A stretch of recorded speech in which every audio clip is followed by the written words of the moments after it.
Bonjour à tous. Dans cette nouvelle vidéo, on va aborder un thème très important, c'est tout simplement les erreurs à éviter quand tu lances ton agence de drop service. Alors c'est des erreurs que j'ai pu moi-même faire en tant que débutant dans ma propre agence et je trouve intéressant de te les présenter pour que tu te lances le plus rapidement et le plus simplement dans ton propre agence de drop service. Je vais tout d'abord te faire un petit rappel sur ce qu'est le drop service.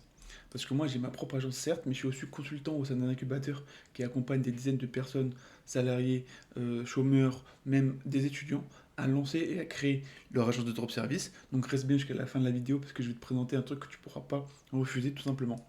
Donc tout d'abord, qu'est-ce que le drop service? Avec ce schéma qui est assez simple. Donc ça passe par toi en tant qu'agence, tu as ton prestataire et ton client. Donc toi tu vas être le lien, la passerelle entre les deux, entre ton prestataire et ton client, car dans ce business model-là, ce n'est pas toi qui réalise la prestation, c'est un prestataire externe qui sera expert dans son domaine. Donc ton client va arriver avec une demande particulière, par exemple la création d'un site internet. C'est ce que je fais principalement dans mon activité. Toi, derrière, tu vas arriver avec une offre qui sera totalement personnalisée. Tu vas aider ton client à mettre en place cette demande, cette offre que tu vas transmettre à ton prestataire qui lui va réaliser la tâche à ta place. Vu qu'il sera expert dans son domaine, ce sera un travail de qualité. Il aura les compétences pour le faire. Il va ensuite te renvoyer le travail fini que tu vas présenter à ton prestataire. Et s'il a quelques modifications à faire, en aucun cas c'est toi qui les fais, ce sera ton prestataire qui le fera. C'est ça la force du drop service, c'est que quand tu es débutant, tu n'as pas besoin forcément d'avoir de compétences à monétiser, vu que tu vas faire appel à un prestataire externe qui sera expert dans son domaine. Donc c'était ça du coup le schéma que je voulais te présenter pour te rappeler un peu les bases de drop service pour pas que tu sois perdu. Donc maintenant je vais te présenter toutes les erreurs à ne pas faire dans ton agence de drop service. Mais je te prends juste quelques minutes pour te dire que j'ai rouvert quelques places en coaching one-to-one. Donc c'est un coaching qui est totalement offert dans lequel je vais pouvoir t'apporter de nombreux conseils et mon feedback sur comment j'ai pu créer mon agence, les petites galères que j'ai pu rencontrer. Tu vas pouvoir me poser des questions sur le drop service, etc. Je vais aussi t'apporter mon expertise en tant que coach, en tant que consultant auprès de mes anciens élèves, toutes les difficultés qu'ils ont pu rencontrer. Et derrière, on va surtout mettre en place un plan d'action personnalisé pour que tu te lances le plus rapidement et le plus simplement avec ton agence de drop service. Donc je te rappelle, c'est un coaching qui est totalement offert. Voilà, c'est le premier lien en description. Moi j'ai hâte de te retrouver là-bas, donc n'hésite pas à t'inscrire. C'est en description. Donc maintenant, je vais te présenter les erreurs à ne pas commettre quand tu lances ton agence de drop service. Donc tout d'abord, je vois plein de gens se tromper dans le business model là. Alors c'est vrai qu'il y a beaucoup d'opportunités, beaucoup d'activités à lancer en 2025 et tu peux être rapidement perdu. Par exemple, tu peux faire de l'OFM, tu peux faire du SMMA, du dropshipping, mais ces business là, ils sont vus et revus et malheureusement, il te faudra beaucoup de ressources au début, beaucoup de capital pour te lancer. Donc nous, on va se diriger vers le drop service qui nécessite un faible coût de lancement, uniquement des coûts d'écosystème qui sont très faibles. D'ailleurs, comme on fera appel à un prestataire de qualité qui sera expert dans son domaine, tu n'auras pas besoin de compétences pour réaliser cette tâche. Donc c'est aussi la force du drop service. Ensuite, tu auras une liberté géographique et temporelle, c'est-à-dire que tu pourras réaliser cette tâche de n'importe où et quand tu veux, contrairement à d'autres business où il faut que tu sois présent sur site, ça c'est contraignant. Et ensuite, les marges seront importantes, généralement entre 80 à 90%. En plus, on va cumuler cela avec des prestations en étiquette, c'est-à-dire entre 1000 et 5000 euros, ce qui va te permettre de générer un fort chiffre d'affaires avec très peu d'acquisition. Contrairement au dropshipping, où là, il te faudra énormément de ventes par mois, énormément de volume pour atteindre la fameuse barre des 10 000 euros. Par la suite, je vois très peu de gens bien structurer leur business model. Alors, quand je dis qu'il ne fallait pas avoir de compétences, pour te lancer, c'est vrai, mais par contre, il te faut un minimum de connaissances sur ce que tu vas parler. Parce que quand tu vas pitcher ton client sur ce que tu proposes et que tu bugs, tu as des doutes, il va vite le voir et il va pas vouloir travailler avec toi.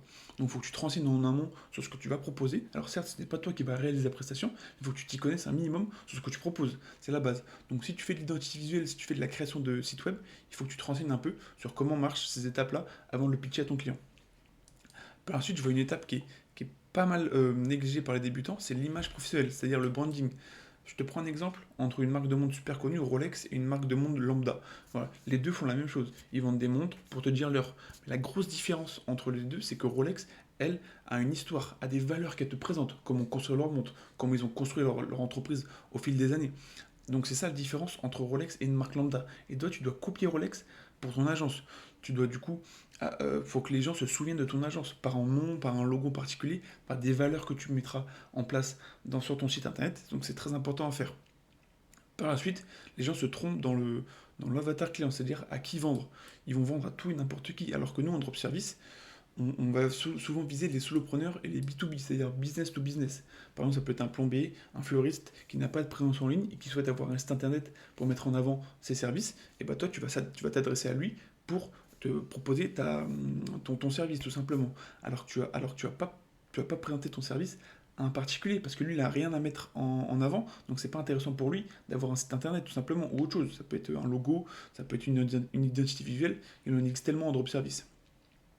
Par la suite, il y a aussi le fait que tu négliges ta présence en ligne. C'est-à-dire que tu n'es pas un site web personnel et professionnel où tu afficheras ce que tu fais, c'est-à-dire tes services, ce que tu proposes, tes valeurs, comme j'ai pu évoquer, et surtout présenter ton agence, et surtout aussi ton portfolio, c'est-à-dire tes anciennes prestations que tu as pu réaliser avec tes clients, et tes avis clients, bien sûr, très important à mettre en compte dans ton site internet.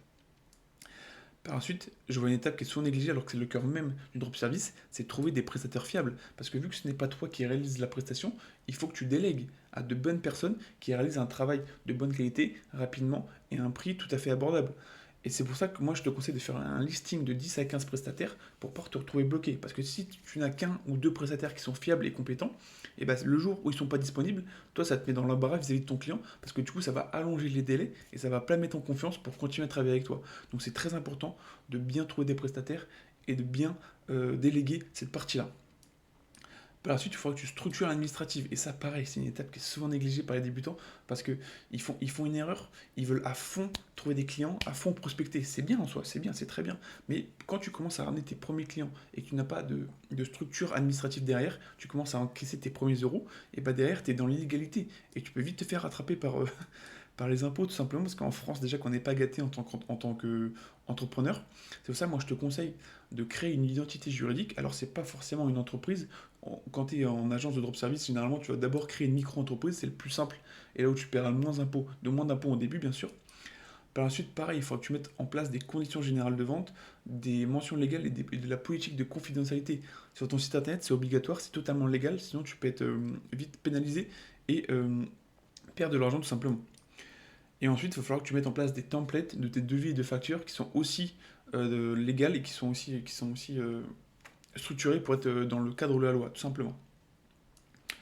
On a ensuite la partie structuration, où là il y a beaucoup d'étapes à respecter et à bien faire. On commence par l'acquisition, et souvent les débutants se focalisent sur un canal d'acquisition alors qu'il y en a plusieurs. Moi je vais t'en présenter trois, mais les débutants se concentrent sur un. Donc tout d'abord, le premier canal d'acquisition, c'est le mécanique. Donc c'est via des campagnes d'emailing ciblées à tes prospects. Ça peut être aussi du call calling pareil à des prospects, ou alors une phase de setting, c'est-à-dire envoyer des DM à des clients sur les réseaux sociaux comme Instagram par exemple, ça marche très bien. Tu as aussi le levier organique, donc ça c'est via les réseaux sociaux, via la création de contenu sur YouTube, Instagram, où tu feras des shorts, des reels, des vidéos longues, où tu présenteras ce que tu fais, la plus-value que tu pourras apporter à tes clients, très important. Tu auras ensuite des lignes manettes où ce sera aussi des courtes vidéos pour te présenter et présenter ce que tu fais via ton agence. Et tu as aussi du coup ton propre site internet qu'il faut qu'il soit pro, personnel et qu'il apporte un plus à tes clients. C'est-à-dire pour que tu te présentes pour ton agence, il faut que tu présentes ce qu'elle fait, ce qu'elle propose, c'est pour son portfolio, ses avis très importants à mettre en place. Et par la suite, tu as le levier automatique. Alors, dans un premier temps, on va pas le mettre en place parce que ça coûte de l'argent de faire des ads sur Google et Meta. Mais une fois que tu as généré tes premiers chiffres d'affaires grâce au levier mécanique et organique, tu pourras utiliser ce levier-là pour faire de la pub sur les réseaux sociaux, par exemple. Mais d'abord, focus-toi sur le levier mécanique et organique. Fais-le ensemble et pas séparément, très important. Il y a aussi un quatrième canal dont je t'ai pas parlé, mais qui est aussi un peu important et souvent négligé, c'est le bouche à oreille. Une fois que tu as réalisé tes premières prestations et que tes clients sont satisfaits, ils vont parler de toi autour d'eux, donc ils vont te recommander, ce qui va te générer un gros portefeuille client sans que tu aies besoin de les prospecter tout simplement. Donc ça c'est la force du bouche à oreille. Ça va augmenter la satisfaction client. D'ailleurs tu pourras les fidéliser en proposant des abonnements mensuels tout simplement et ça va du coup augmenter ton panier moyen de ces clients-là sans que tu aies besoin de les démarcher. Donc ça, c'est un canal qui est souvent négligé, mais qui est à prendre en compte dans ce que tu fais dans ton agence. Donc pour résumer, l'erreur à ne pas faire, c'est de faire séparément chaque canal. Il faut les faire ensemble, mécanique, organique, puis l'automatique dans un second temps, une fois que tu auras généré tes premiers chiffres d'affaires, et le bouche à oreille, bien sûr, à prendre en compte pour encore générer plus de chiffres d'affaires sans avoir à démarcher de nouveaux clients. Donc voilà, c'était les différents canaux d'acquisition qui sont à prendre en compte quand tu es débutant. Donc ensuite, tu as la phase d'éducation. Donc comme je te dis, il fallait que tu crées des réseaux sociaux. C'est là où tu vas éduquer tes potentiels clients en proposant de la valeur totalement gratuite, où tu vas du coup réchauffer cette audience sur ce que tu fais, sur ce que tu proposes. Ensuite, tu as la phase de conversion, où avec ton acquisition, tu vas attirer des leads que tu devras convertir. Donc ça passe par différents appels de vente où tu vas récupérer un maximum d'informations sur ces clients-là pour derrière leur proposer une offre totalement personnalisée afin qu'ils se sentent bien chez toi et qu'ils signent chez toi pour que tu valorises la prestation dans ton agence tout simplement. Ensuite, tu as la phase de délivrabilité, qui est une phase aussi souvent négligée. Une fois que ton prestataire aura réalisé la prestation, toi du coup tu devras la présenter à ton client et du coup, tu devras leur expliquer comment fonctionne par exemple le site, comment tu peux le modifier. Et bien sûr, toi, s'il y a des modifications à faire de la part de ton client, ce n'est pas toi qui va le faire, c'est ton prestataire. Donc très important à prendre en compte. Et une fois que toutes ces étapes-là ont été faites plusieurs fois avec plusieurs clients, tu vas passer une phase d'analyse où tu vas du coup analyser tout ce qui prend du temps, où tu perds de l'argent et du coup l'optimiser. C'est ce qu'on appelle la phase de scaling. Donc une fois que tu vas lancer ton agence, tu vas commencer à la scaler, c'est-à-dire optimiser tous les différents canaux que je viens de te présenter pour du coup optimiser ton agence et la développer de plus en plus. Et donc dans le scaling, ça passe par du recrutement pour déléguer encore plus. Alors, tu peux déléguer des gens, par exemple, lorsque tu fais des vidéos dans le montage des vidéos. Donc, lorsque tu convertis des gens, tu peux faire appel à des closers professionnels. Donc voilà, donc je viens de te présenter toutes les erreurs à ne pas commettre lorsque tu lances ton agence de drop service. Donc si tu veux qu'on en discute un peu plus sur ce business model-là, je te rappelle que j'ai un coaching qui est totalement offert. C'est le premier lien en description. N'hésite pas à t'inscrire. En tout cas, c'est totalement gratuit. Tu vas ressortir de là avec un maximum de connaissances, un maximum de valeur. Donc voilà, c'était tout pour moi. N'hésite pas à lâcher un like, ça fait toujours plaisir, à lâcher un commentaire, à t'abonner. Voilà, moi je te retrouve de l'autre côté. Allez, c'est tout pour moi. Salut.